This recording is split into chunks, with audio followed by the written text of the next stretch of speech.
الاسم اللي موجود في مناهج وطرق تدريس اللغة الإنجليزية ومعروفة جدا وتعتبر بالنسبة لنا قدوة. أهلا بحضرتك. ولنا الشرف برضو وكيلنا الدراسات العليا الدكتور بدران بأنه يبقى معانا في المناقشة. أهلا وسهلا بحضرتك. الأستاذة أسماء مصطفى أستاذتنا العظيمة لنا الشرف إنها تبقى موجودة معانا في المناقشة. أهلا بيكم. نبتدئ بالسيرة الذاتية الطالبة.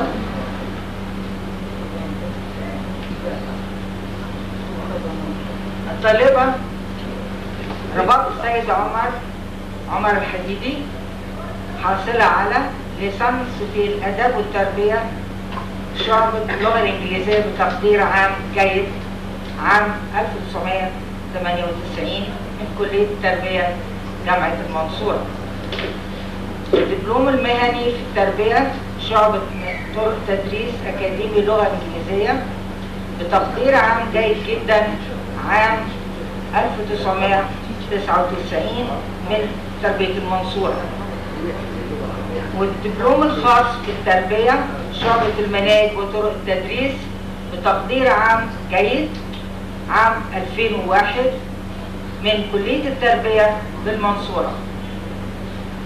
وفق مجلس قسم المناهج وطرق التدريس بتاريخ 26/5/2003 والكلية في 14/6/2003 والجامعة في 15/7/2003 على قيدها وتسجيلها لدرجة الماجستير في التربية المناهج وطرق التدريس.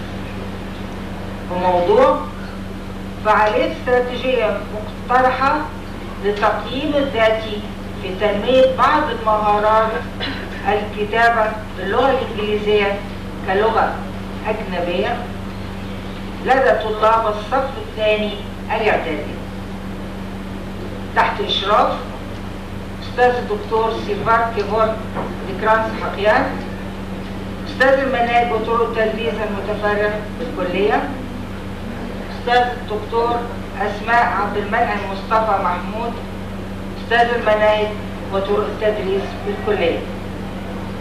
وافق مجلس قسم المناهج وطرق التدريس بالتاريخ 23/6/2012 والكلية في 8/7/2012 والجامعة في 4/9/2012 على تشكيل لجنة المناقشة والحكم على الرسالة على الوجه التالي: أستاذ الدكتور سيلفار كيفورد كرانس حقيان، أستاذ المناهج وطرق التدريس المتفرغ بالكلية، أستاذ الدكتور أسماء غانم غيث، أستاذ المناهج وطرق التدريس بكلية التربية جامعة عين شمس، أستاذ الدكتور بدران عبد الحميد حسن، أستاذ المناهج وطرق التدريس ووكيل الكلية للدراسات العليا والبحوث، أستاذ الدكتور أسماء عبد المنعم مصطفى محمود، أستاذ المناهج وطرق التدريس بالكلية. قررت اللجنة مناقشة الطالبة رباب السيد عمر الحديدي مناقشة علنية يوم السبت الموافق 13/10/2012. I love you. It won't be me.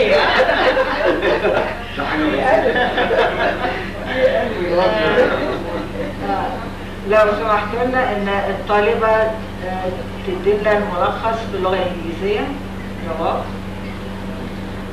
The title of the study: The Effectiveness of a Self-Assessment-Based Program in Developing Some EFL Writing Skills of Second-Year Preparatory Stage Students, supervised by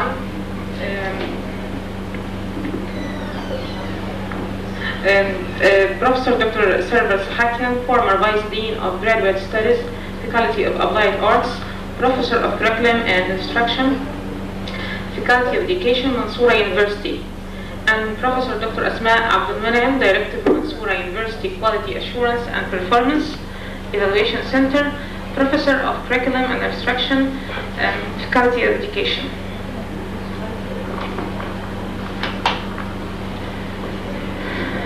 The problem of the study. In the context of the problem, data were collected to investigate if there was actually a need for developing second-year preparatory stage students' writing skills from the following resources: previous studies, the pilot study, the researcher's experience as a teacher of English. The statement of the problem: there is weakness in the second-year preparatory stage students' EFL writing skills. Questions of the study. The present study explored through providing an answer to the following main questions: what are the EFL writing skills necessary for second-year preparatory stage students? Number two, to what extent do second-year preparatory stage students master the identified writing skills? Three, what is the proposed self-assessment-based program for improving the writing skills of those second-year preparatory stage students? 4. To what extent is the proposed self-assessment-based program effective in developing the writing skills of those second-year preparatory stage students? Number 5. How far are the second-year preparatory stage students involved in autonomous learning? Purpose of the study.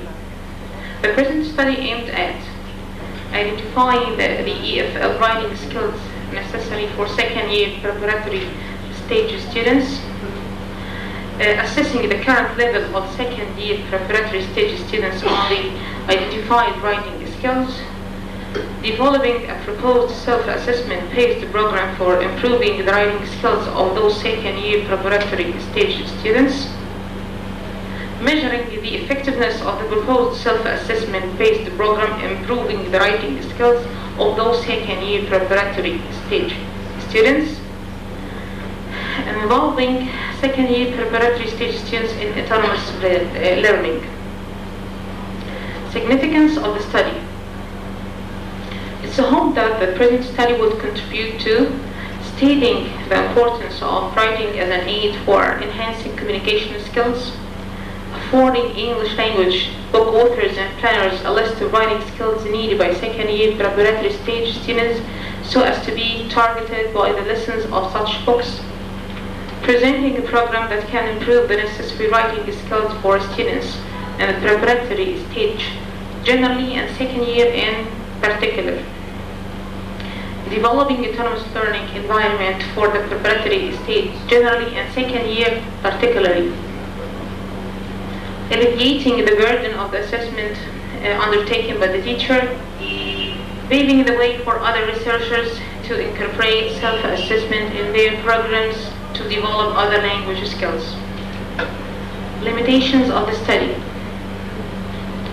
The sample of the study consisted of 2 classes from the preparatory stage students.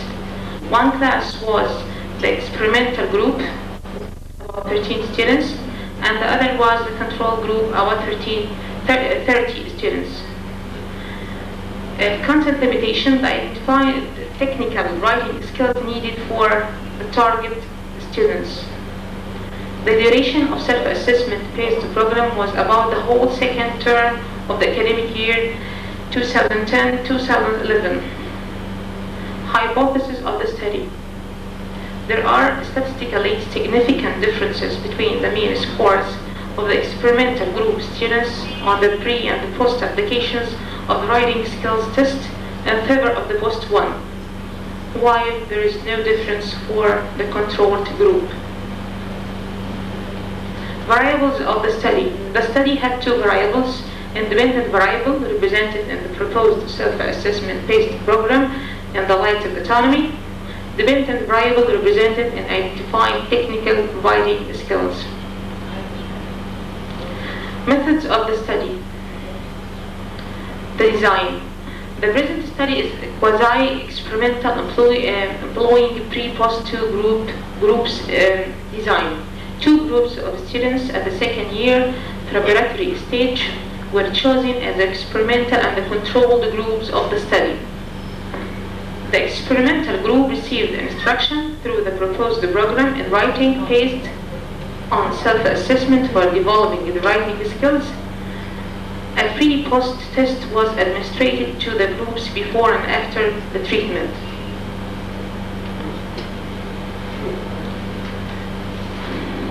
The sample. The subjects of the study consisted of 60 male and female second-year preparatory stage students. 30 students constituted the experimental group who used the proposed self-assessment-based program, and 30 students constituted the controlled group who followed the regular program of the Ministry of Education. Instruments of the study.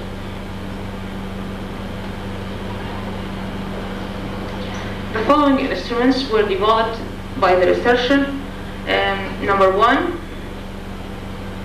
a writing skill questionnaire to determine the most important writing skills necessary for second-year preparatory stage students and consequently determine the skills to be integrated in both the test and the proposed program. A writing skills test to be used as a pre and post test to assess the improvement of the writing skills.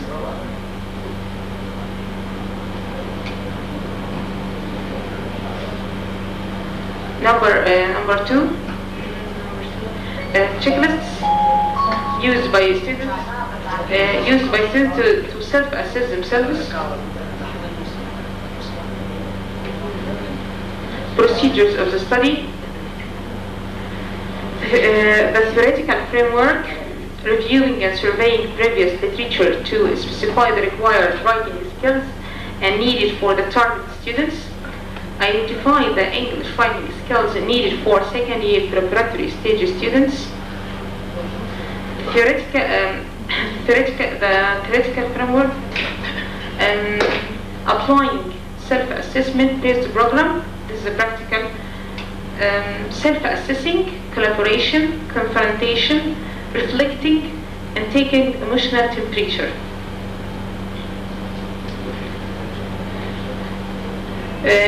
Practical framework, answering the first question, what are the writing skills necessary for the second year preparatory stage students, through reviewing related literature, preparing a list of identified writing skills, developing writing skills questionnaires to be presented to specialists, supervisors, and teachers to determine the writing skills necessary for those students, determining writing skills according to jurors' opinions. Answering the second question, to what extent do second-year preparatory stage students master the identified writing skills? Through developing a writing skills test, presenting the test to jurors for validation, refining the test according to jurors' opinion to its final form, piloting the writing test to measure its reliability, choosing a sample of the study, administrating the writing test before implementing the program, the proposed program, to the experimental and control group. Answering the third question, what is the proposed self-assessment based program for improving the writing skills of the second year preparatory stage students? Through developing the proposed self-assessment based program, presenting the program to jurors for validation, making any modifications according to the jurors. Answering the fourth question, to what extent is the proposed self-assessment based program effective in developing the writing skills of those second-year preparatory stage students? Through implementing the proposed self-assessment based program to the experimental group, administering the writing test to the experimental group after teaching, analyzing the data statistically using the appropriate statistical methods, discussing the results and providing conclusions and recommendations. Answering the first question, how far are second-year preparatory stage students involved in autonomous learning? Through interviewing with the class teacher to listen to her observations and comments on the students' attitudes and reactions to the self-assessment based program, focusing with the teacher on the change of students' perceptions of motivation and responsibilities as areas of autonomy after the treatment, discussing these observations and comments, analyzing these observations and providing conclusions and recommendations. The results of the study, there is no significant difference. The present study reached the following results. There is no significant difference between the two groups in the pre-test mean scores. T-value proved that as it is insignificant as the two groups are similar before the program. The next table shows the same result in detail for each writing skill in the pre-test for the two groups, and this assures that there are no significant differences between them, as T-value in each skill is insignificant. Also, the t-test indicates that there are statistically significant differences at 0.01 level between the experimental group and the controlled group in favor of the experimental one, and this means that the proposed program was effective in improving the second-year preparatory stage students' writing skills, and thus the hypothesis of the study is accepted. There are significant differences between the two groups in each skill. In the post-test in favor of the experimental group, this is obvious, and in the next table it was significant in each skill. It was found out that there was no significant difference between the pre-post-test scores of controlled group. So t-value is insignificant, and this is more detailed in the next table, and there was no difference between the scores of the controlled group and the pre-post-test for each skill. The result of the t-test indicates that there is statistically significant differences at 0.001 level and DF29 between the mean scores of the experimental group students on the pre and post applications of the writing skills test in favor of the post one. The same was done for each skill separately in the next table, and it led to the same result. Conclusion: the present study highlighted the possibility of using self-assessment to enhance writing skills. Self-assessment integrates so many aspects that enhance active learning and positive attitude towards writing. It encompasses learners' autonomy, learners' ethics and social interactions, and collaboration in working together. The study provided evidence for the effectiveness of using self-assessment in developing second-year preparatory stage students' writing skills.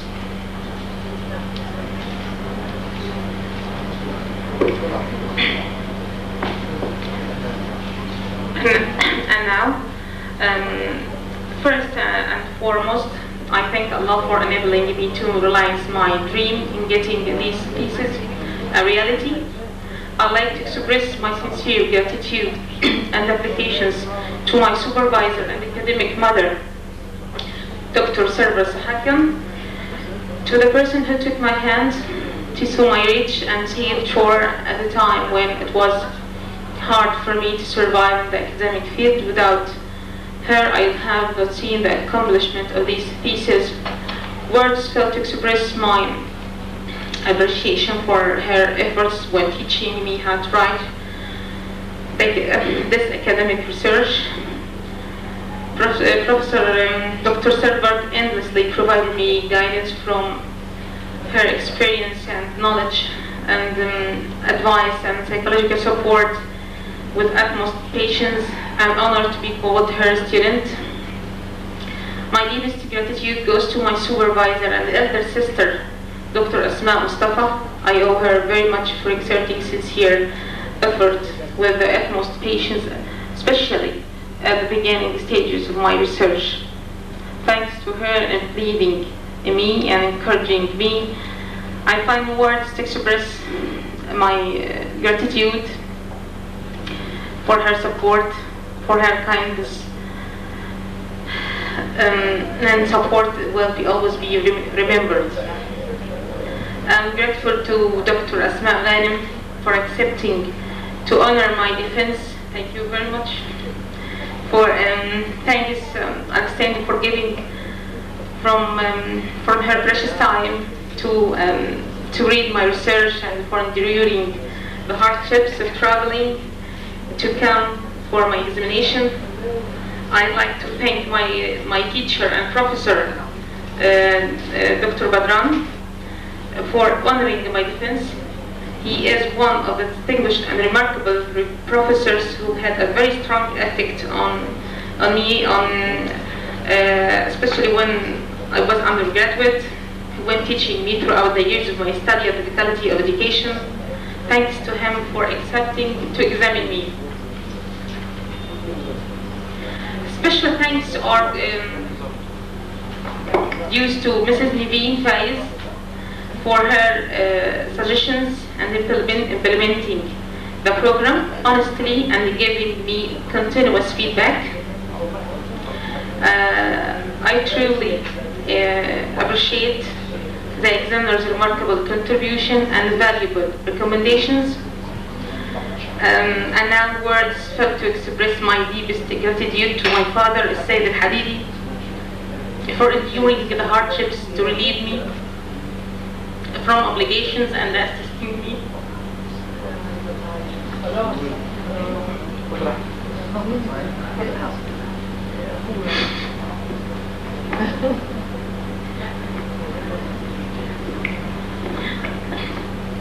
him, it would have been harder for me to accomplish this research.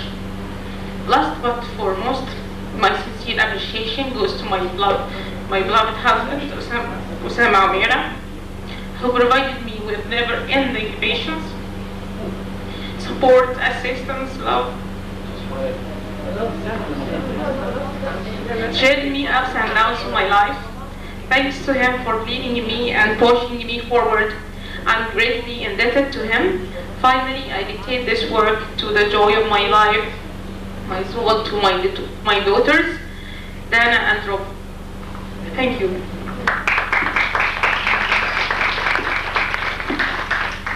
Thank you, Rama, for your presentation, the synopsis, and your words of thanks. We were really touched for your father. We hope he gets well. We know why you are so touched because of sickness. We hope he gets well. And now we turn to the examiners. We would be honored to have Dr. Asma Ghanem examine. No, please. He said so. Thank you, Dr. Bismillah ar-Rahman ar-Rahim. It's a pleasure for me to be with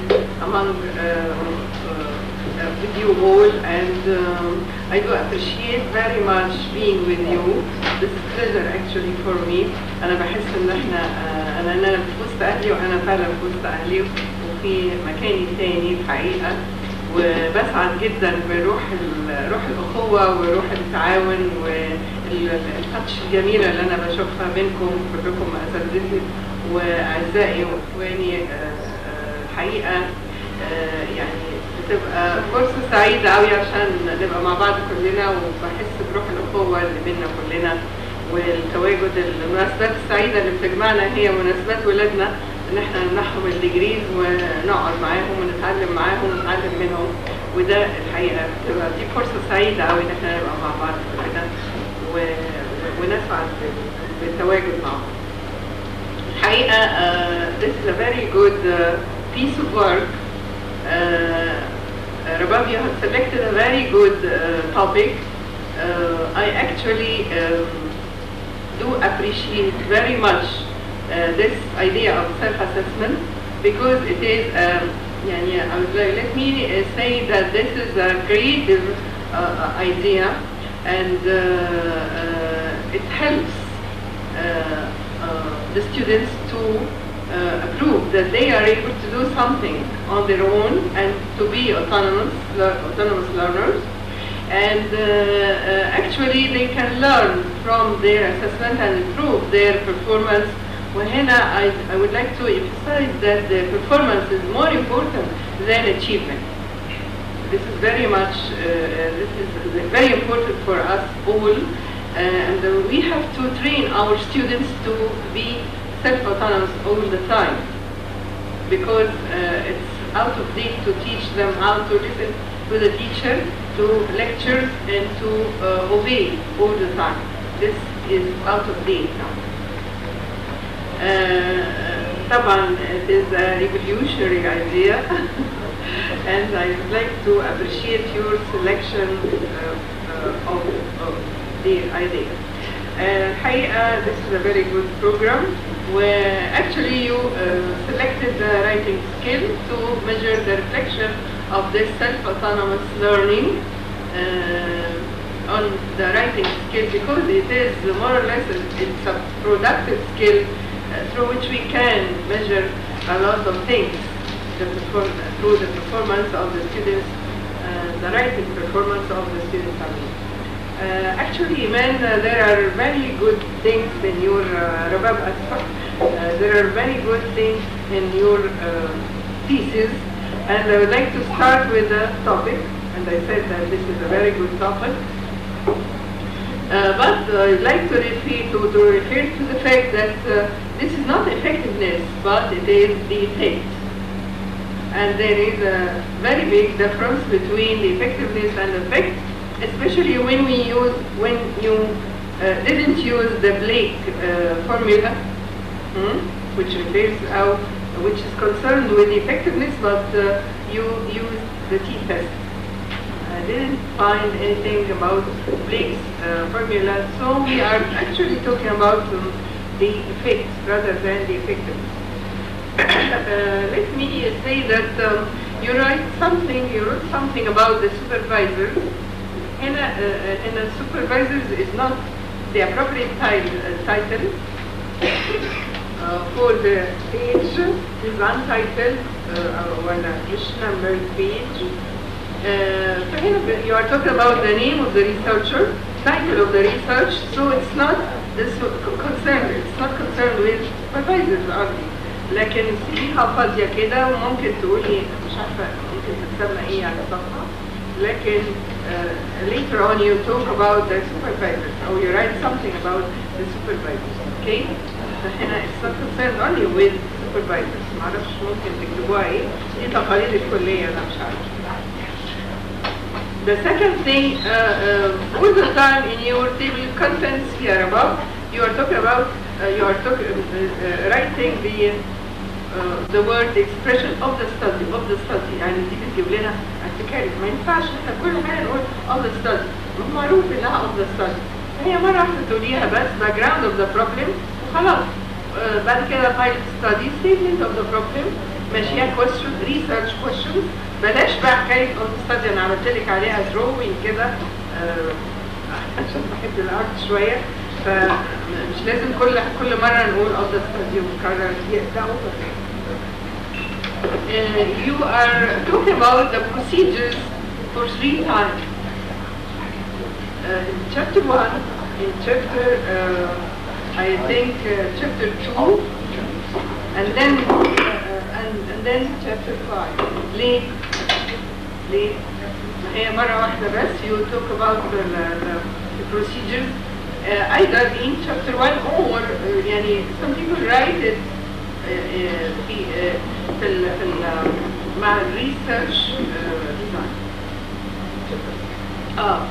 مرة واحدة. بعدين في السمري بنكتبها not to repeat ourselves but to يعني to sum up what were the difficulties and how could we encounter these difficulties, how could we overcome what we face throughout our research. فهنا be careful ان مش كل شوية تقعد تكتب البروسيجرز، ما ينفعش. يعني مرتين 2 كفاية.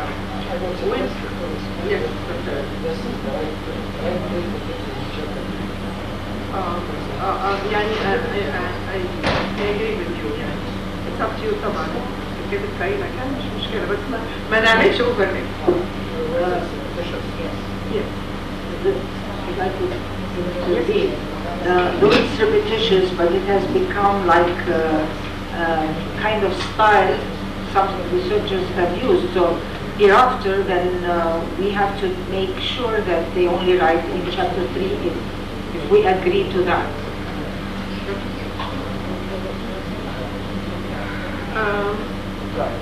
الأكنولجمنت يا رباب بنقول بس بروفيسور مش بروفيسور دكتور، بروفيسور على طول دي معروف ان اي بروفيسور هيبقى دكتور، ملهاش الاثنين مع بعض. Actually you wrote a good abstract لكن I would like to refer to something. احنا ما عندناش sample because those people who participated with you are not a sample ولا subjects، هذا بنسميهم ايه؟ participants. لأنهم actually they did a lot to contribute to the success of this research, and without them this research would not be realized. فهنا هم they are interactive participants. Okay? فأنا علمتلك على كل كلمة فيها subject أو sample تبقى participant على طول. حقيقة هما you cannot say that they enjoyed the treatment دي شوية يعني favor to يعني ده ايه يعني very biased. هي biased قوي الحقيقة. طبعا you enjoyed it لكن هم they were submitted to the treatment. خلينا نقول يعني how they took part or participated in the application or administration of the stuff. You may be right, I agree with you, but at the same time, if you went into the classroom, then the students were happy because they were assessing, so they were doing something. It was a different kind of classroom, that's why it was necessary that she would like that. As a researcher. Okay, they were pleased. They were pleased with that. Remember ممكن ده يتكتب مش في الابستراكت يا رب، لكن at the end of the thesis الحقيقة الفصل الأخير ده فصل مظلوم معانا أوي، هو it's not a summary of the research. لا، وإلا we are repeating ourselves. لكن we can ourselves. We can write about what we noticed throughout the whole study. يعني يبقى كمان currently تبقى حاجة جميلة كده فيها reflection at the end of the thesis. ليه؟ لأن readers وال other students want to know what happened throughout the application, throughout the theoretical writing, the theoretical framework. What did you find? What was the difficulty? What were the difficulties you faced? وهكذا. هو مش مقصود بيه ان احنا نكتب summary ابدا. Okay? Let's come back to chapter 1. الحقيقة at the beginning of each chapter رباب مش عارفة انتوا ليه ابتدعتوا حاجة هنا في مصر كل الطلبة بلاقيهم يعملوا list of the titles given in the chapter. ليه؟ ما اعرفش. دي بدعة مصرية ولازم مصرية ولا مصرية؟ لا مصرية. عندي الولاد ابتدوا هم بيقروا لبعض وابتدوا برضه يكتبوا فبتتشطب على طول. ما ينفعش مش اكاديميك رايتنج الحقيقة ان احنا نعمل ده. ما ينفعش. في حاجات ستايل كتير بقى يعني مش هقول عليها لكن ابرزها in page 4 مش هقولها تاني. Page 4 in the middle of the page in the middle of the paragraph, the second paragraph, while writing as students should experience the different stages in the production of a piece of writing. مش عارفة page 4.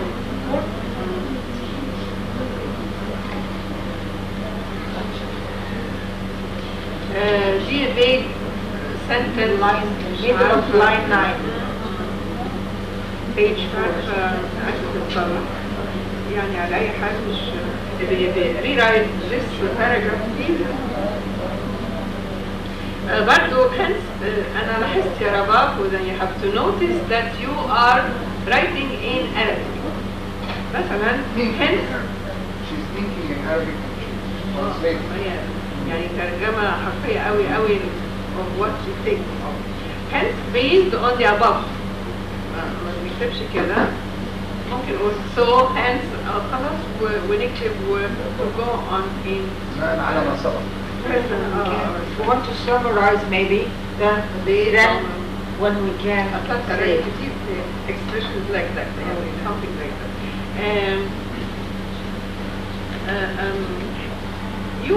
Your research is not concerned with creativity. لكن all of a sudden I found in page 5 that you are talking about creativity. مفيش فيها أي حاجة أي relationship to creativity. لكن actually this sort of research may lead to creative performance. لكن you are not concerned with it. So don't talk about creativity. Then this is another level of performance which you are not concerned with. Okay? You are talking here, and I expect يا رباب in page 6 that you will differentiate between testing and assessment. الحقيقة at the beginning of the thesis you had to refer to the place of assessment. What do we mean by assessment? لأن هنا this is very important to define accurately and precisely the concepts we are dealing with throughout the thesis. يعني في الاول I expected you to define assessment. انت عملتي ده. لكن what's the difference between testing and assessment؟ لان احنا عندنا common applied thing اللي احنا بنلاقيه بلوى في اخر كل ترم في testing، والولاد ما بيعرفوش الا الاكزام والتست. فهنا you had to differentiate between test examinations or exam and assessment. There are differences, some differences, but you didn't draw our attention to these differences. عشان كده رجعتي in the next page as I expected بالظبط ان انت بتكتبي عن assessment as if it is testing. فجينا هنا في first paragraph في page 7 يعني عدي من رابع سطر it was, and I couldn't understand what do you mean by it. هنا في خلط المفاهيم عندك يا رباب between testing and assessment. You have to draw our attention and determine accurately what do you mean by assessment and what do you mean by testing and what are the differences. ده مبدئيا كده before you start to ليه بقى؟ because all of our students will read what you wrote and they have to differentiate accordingly as you did between both of them. Everything should be clear right from the very beginning of the thing. عشان يعرفوا رباب بتتكلم عن ايه. عندي sometimes I found that there are big and long sentences. يعني هنا second paragraph of page 7 is not understood خالص وده الستايل. يعني write short sentences لو انت في افكار متداخله عندك. عشان to prevent this interference اكتبي short sentences until you master how to write academically accurate and precise sentences. برضو next page 8 في بتقولي برضو في الاكسبريشنز اللي ما عجبتنيش شويه a great need. لا we badly need. ها؟ there is a need وخلاص مش لازم نقول great need لان دي مش academic writing.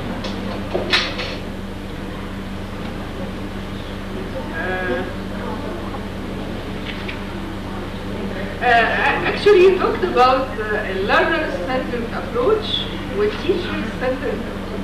لكن there is, I noticed that you mix, يعني your writing is not clear enough. You don't talk, يعني what I expected here is to talk about the teacher-centered approach as a system. It starts with the teacher.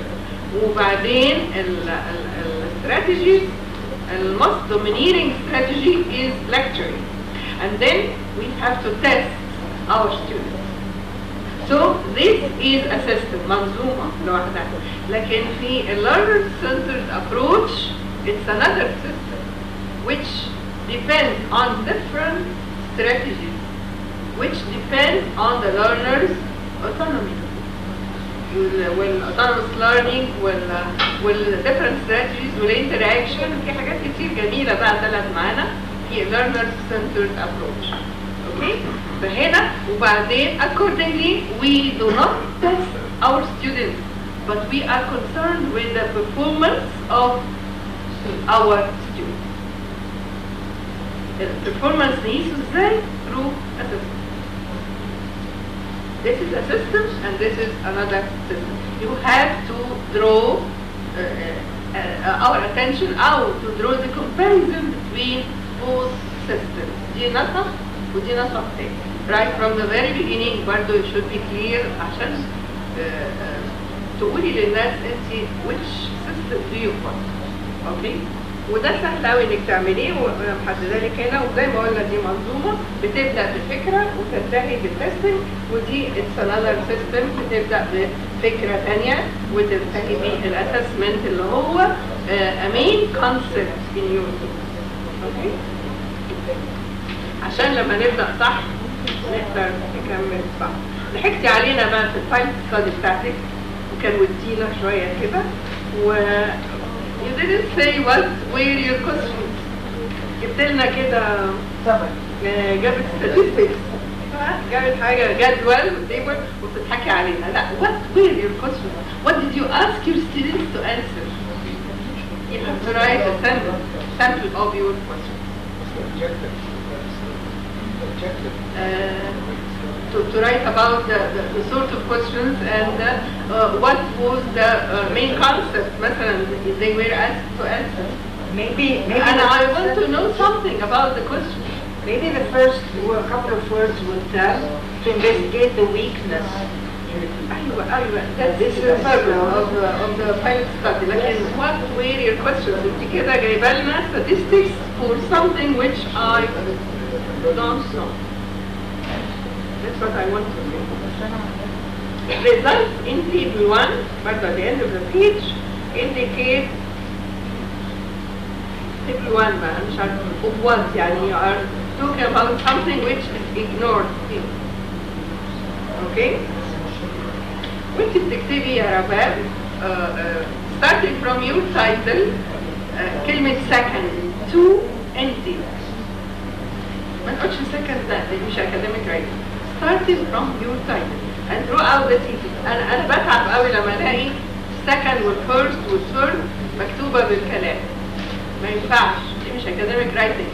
وأنا يعني لازم أصلح كل سطر لأولادي عشان يكتبوها لأنه بينسوا يكتبوها وهم ماشيين throughout the thesis برضه ما بتبقاش second to empty.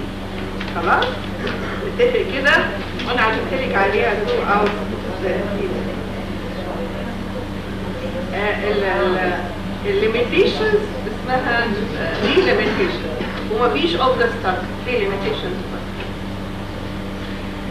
some هنا you are talking delimitation you are talking about the بصي when you talk about the delimitations you shouldn't write about the concepts of the variables which were written in the title.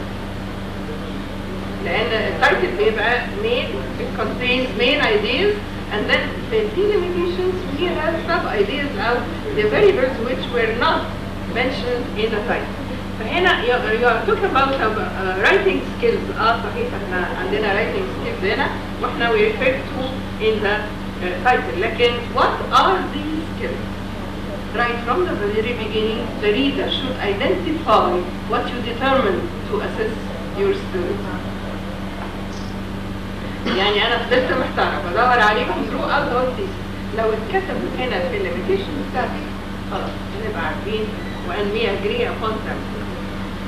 ما تكتبيش عن السامبل اوف سكند يير لأنه موجودة في التايتل فمش هتكتبي عنها. Methods of the study. تاني مش هنقول of the study لكن دي مش methods لما تكتبي إنه the methods of the current study included sample, instrument, design. هي دي method.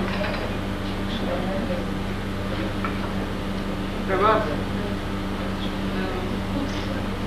خلاص؟ دي method. دي مش method ده. احنا بنتكلم عن research design. انت عايزة تقولي research design.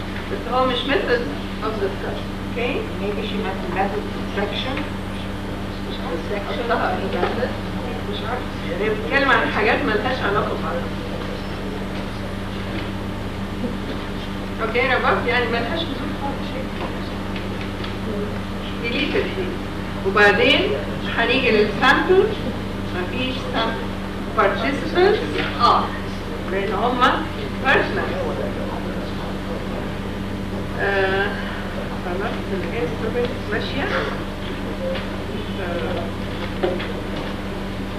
definition of terms مش definitions definition of terms.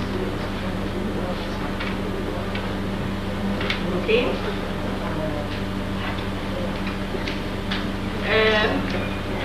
Writing skill.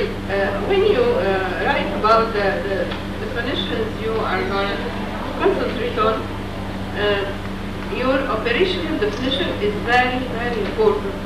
لكن don't say that I agree with لا because you are talking about your own definition of writing. ما هي writing كل الناس بتكتب عن writing لكن in this particular thesis you have to refer to the writing performance which is concerned to the autonomous learning and self-assessment regulation. أنا حتى كاتبالي كده تعريف اجتهادي as I understood it, it is the writing performance practically done by the second year students and assessed through self-assessment procedures. I don't know whether you agree or disagree, لكن that's what I could imagine للwriting هنا. الoperational definition. So please لما يعني اكتبي definitions given by some other authors, لكن you should have your own definition which يعني definition ده بنعمله ازاي؟ operational definition بيبقى relating the variables to each other. فيطلع لك new existing أو your current definition. خلاص؟ هو ده اللي بيبقى ماشي معاكي طول الرسالة. برضه في الautonomy والبقية definitions it's the same. لما نيجي بقى to move to chapter 2 ما نقولش تاني writing definition و self assessment definition لأن احنا we define them in chapter 1. فما نرجعش تاني نقول definition لكن نكتب عن writing. ما فيش طبعا writing what is writing لكن هنكتب writing skill ماشي. second paragraph of the first page 20 هنا first one the first page of chapter 2 ده big شوية. برضو page 21 برضو big شوية. حقيقة بقى يا رباب أنا لاحظت إن أنت you are writing about a lot of things بدون ما تكون relevant to your study. يعني ده مش هين عليكم ده كلكم مش انتوا بس على فكرة مش هين عليهم a lot of material they have a lot of material عشان يكتبوا كل حاجة. لا مش كل اللي هنلاقيه هنكتبه ومش حكاية كم reference يعني أنا بكتب بقول من غير أي reference كتير كتبت كده without a reference اللي بيجي what I imagine this is my own point of view فأنا بكتبه my own baby. فمش مهم إن احنا كل اللي نلاقيه نجيبه ونكتبه. Page 23 in the related literature the sources of writing and anxiety. بنكتب عن sources ولا reasons؟ reasons عشان الانكزايتي معروف الولاد بيخافوا من ايه فاحنا بنكتب عن الريزنز بتاعتنا. بدأنا في chapter 2 برضو نكتب عن الهيستوري ليه؟ the pre-scientific theories في الاسسمنت وانت بتعرفي structuralist theories والحاجات دي يعني في about 6 pages ما لهمش لزوم خالص مالناش دعوه بالهيستوري احنا we determine what do we mean by writing work او self assessment مالناش دعوه بالهيستوري بتاعه لكن I'm concerned with what can develop my thesis what can contribute to my real work بس لكن history هيضيف لي ايه او هيضيف لاي طالب ايه ما مش عايزين يعني copy paste وخلاص. لما جيتي تخلصي بقى الشابتر ده او الجزء ده الحقيقه اللي مالوش لزوم برضه كتبت in the light of the above and rivers واحد مسميه حرام عليك تعمل لنا ايه rivers دلوقتي دي rivers دي كانت مشكله ايامها قالت انه there are 2 passive skills وانا كنت مصدقاها لان انا كنت لسه واخده PhD جديد وقعدت مصدقاها قوي وقالت 2 negative skills او receptive skills و 2 productive skills مع ان language قال كده حكايه ثانيه خالص موضوع ثاني وانا اكتشفته كده من نفسي وانا بدرس بعمق اكتر بعد ما خلصت ما فيش وغيرت كل معتقداتي عن اللانجوج هنا لغايه 32 مش عايزين كل الجزء ده ولا ريفرنس ولا وجع دماغ ده كان تاريخ وانتهى خلاص مش فاهم شوفوا خير بقى عشان نبقى relevant و concise to our جينا تاني ل page 37 وبدأنا نعرف definition of self-assessment لا اكتبي عن self assessment as a process. انت جايباها بعد شويه بس تلاقيها as a process. What does it mean? ها؟ والimportance of self assessment. كل ده legal enough for you to write about. بس ما نقولش definition تاني. Page 40 there are a lot of mistakes.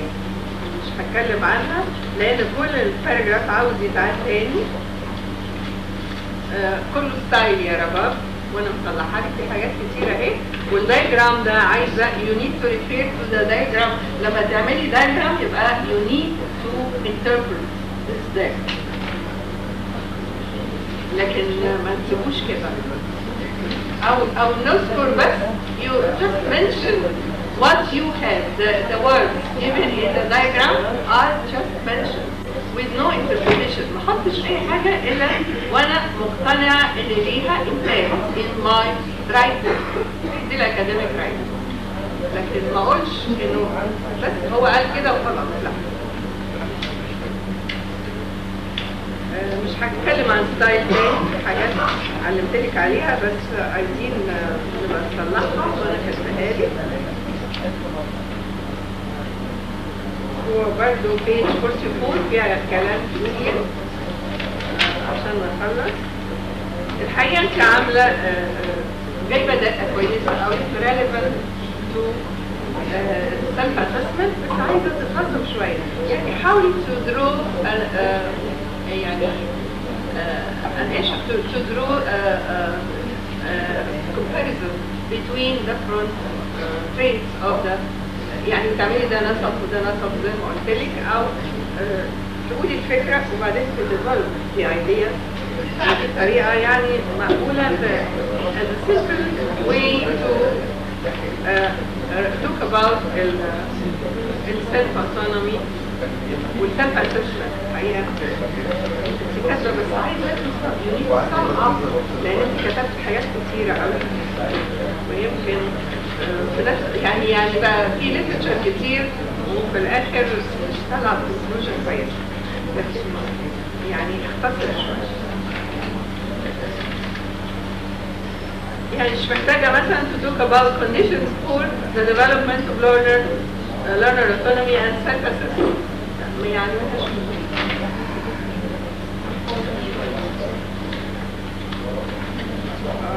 في incomplete sentences برضه نتيجة لأن انت you write about a lot of things برضه أنا معلمانك عليها. هنا بقى you move يعني كان في jump between a literature without writing a commentary. على طول لقيت previous studies push. ما ينفعش. After you finish writing about different variables اللي هي السيفيريتي بتاعت البروجرام ورك بتاعك، you have to مش هتكتبي conclusion لكن you have to write a commentary. commentary يعني ايه؟ you talked about so and so and so. There is a relationship between these variables in that way. اوكي قوي هنا من غير ما تقولي ان دي conclusion لان دي مش statistics، لكن you will write about what you understood and your reflection of the ideas given in this theoretical program. وبعدين you pave the way for the coming previous studies. Okay? لكن مش على طول خلصت أنا writing literature كله copy and paste، مفيش issues، you don't raise issues and comment on them. Sometimes I found that there is a comment. حلو قوي. لكن at last in general you have to reflect what you understood out of these variables and the relationships, interrelationships between both, between all of them. Okay? And then you move to, لكن ما لاقيش مش على طول previous studies. كويس previous studies عرفتيها كويس قوي. لكن برضو كنت عايزة at the end of the chapter يا رباب برضو I expected to find a comment. كتبتي هنا كويس قوي بس تكتبي ما تكتبيش summary في الاخر. it's a comment. مفيش summary. احنا مش عايزين summary ليه؟ because you يعني you present the different previous studies and you get something out of these studies.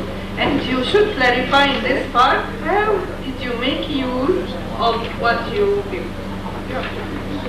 Okay? تاني الشابتر 3 برضو مش عاوزين نكتب الكومبوننتس، مش تبقى خالص الصفحة دي مش موجودة. السبجكت هنبقى هنكتبه participants instruments. I expected الحقيقة يا رباب I expected to find a list of the tests you want to train your students to do.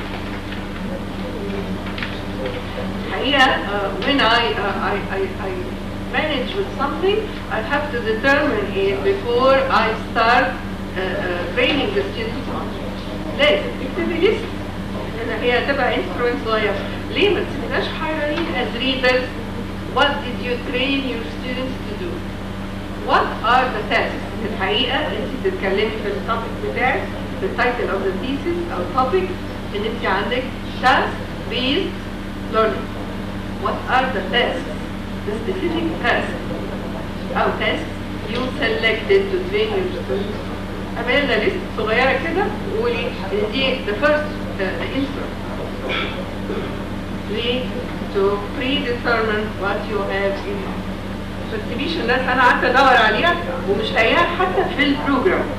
يعني when you tell your students that you will be trained to do some tasks, what are these things? هنعمل بيهم list وهتديها لهم hand out at the beginning of the training program. The tasks are in the objectives. The students know what we're going to do through the objectives. هي مشكلة لما يبقى معانا list فيها.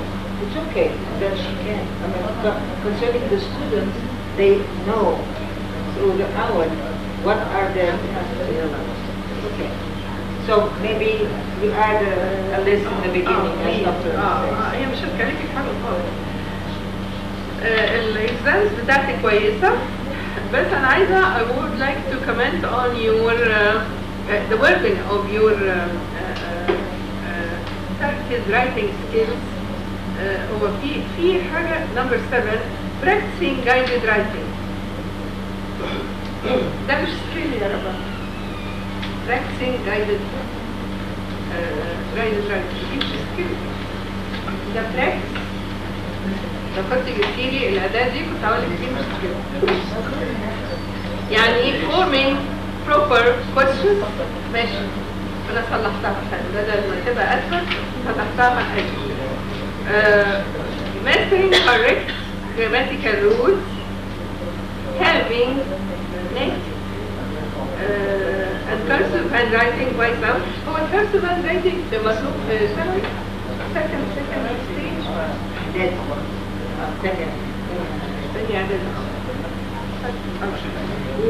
correct أو spelling correct words. لكن practicing number 7 ما اعتقدش دي مش عارفه يعني بص فيها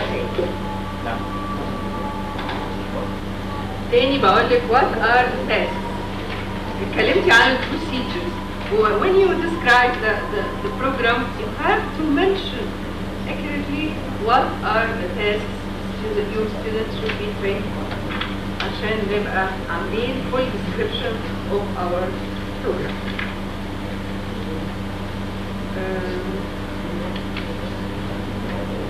كويس احنا قربنا نخلص. when you write statistics بتاعتك بصيت لقيت ان انت تكتبي كلام مختلف عن الكلام اللي هو المفروض يتكتب. يعني ابتديتي تحطي subtitles forming sentence forming question. هو ده it should be the same as your text. لكن ما تجيش تكتبي حاجه مختصره هنا يعني just to refer to the concept. دي مش academic writing. لكن اكتبي copy and paste. When you identify the item at the beginning, it should be the same as the final text. الكتب هو نفس الايتم بالخط. ما تقلبيش حاجه جديده يا رب. اوكي؟ page 89.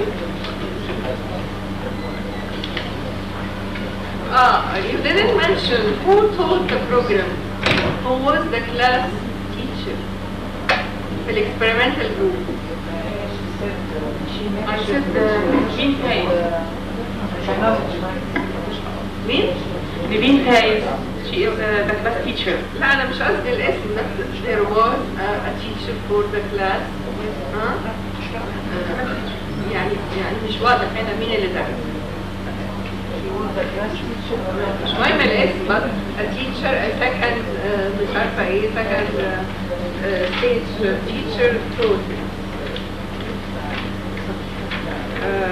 89. هنا بقى في حاجة انت عملتيها كنت مش عارفة انت مش عارفاها ولا بتضحكي عليها. قلتي the qualitative results. أنا مفيش حاجة اسمها qualitative results. Qualitative assessment of results. This is number one. وبعدين يا رباب لما تيجي تعملي qualitative assessment ما ترميش في وشنا general statements وتسيبينا. لا ده مش qualitative assessment. Qualitative assessment should be for each student alone. ما ينفعش اعمل qualitative assessment واسمه qualitative analysis of the student's performance for each student alone. ما ينفعش الكلام ده كده. خلاص اكتفي بالريزلتس اللي انت وصلت لها، لكن حكايه qualitative results لا مفيش. بصي في العبارات اللي جايه كلها طب الريسيرش ديزاين يعني كان معمول هو كواليتيف كوانتيتيف ولا كان جاست كوانتيتيف؟ هي طبعا طبقت تي تيست، لكن جت قالت ايه كواليتيف ده كواليتيف ريزلتس. ما ينفعش ان احنا نجيب البرفورمانس بتوع الطلاب كلها في الرايتنج ونعمله ونكتب حاجه عنه هي كاتبه بوينت وبتقول ان دي كواليتيف ريزلتس. مثلا believe that they will be successful in the English class. كلام عن comments. ايوه هي general comments اكتبيها general comments، لكن it's not qualitative analysis او assessment of the student performance. معنى student performance او writing performance يعني تمسكي الشيت او الانسر شيت بتاع each individual student وتعملي لها qualitative analysis which is another ده انت هتعملي qualitative assessment للperformance writing performance وده هيبقى recital performance. انت مش محتاجه تعملي قولي write ايه يعني comment general comment on the students او feature comment on the students writing feature. خلاص طلعي نفسك من حكايه qualitative دي مش بتاعتك خالص. مش عارفه تصلح بقى السؤال. When a researcher has a question and she's answering the question through qualitative, I think this can be permissible. The design itself. You look at the design of the study. If it is quantitative or qualitative. There are studies that can have both together, and there are the should be also. stated in the design. She had a question today. I know, but and I suggested that she should have a reported. Right, you're right, but the question is not functioning by itself. The question is in a context of a design of the study. زي ما الدكتورة أسماء وصلت كلامها صح 100%. أنت عندك quantitative design ولا qualitative design ولا عندك mix وتقول عليه في الديزاين. بعد كده writing performance should be writing performance يعني as I understand it should be evaluated individually for each individual student. ما اقدرش اقول ان الستودنتس كلهم ده qualitative assessment for all the students. ده commentary on what she has done. إنما it's not a qualitative Let's not go for debating because these are subjective things that let's proceed and then we can debate some other time. She can answer the question through general comment on the features of the student's writing in general. This is the way out of answering. بس يعني conclusions كويسة. كاتباها كويس. الديزاين اوف ذا ستادي ماشي. تاني البروسيجرز اللي قلنا مكتوبة هنا وهنصلح الحكاية دي يا رباب. conclusion اشتبه حكاية الeffectiveness page 101 هتبقى effective بس. وبعدين حلوة recommendation static but number 3 is too general. بتقولي EFL teachers at the bottom EFL teachers and trainers should make use of self-assessment strategy وبس وخلاص ما تقعديش تشتغل. واحنا when we write recommendations we don't give a lot of details. Okay. الجود جنرال انا اسفه. number 6 friendly relationship between the teacher and student is recommended for bridging gaps between thinking and building confidence between them. دي تكون جنرال ومالهاش معنى مالهاش ريسك. This goes with the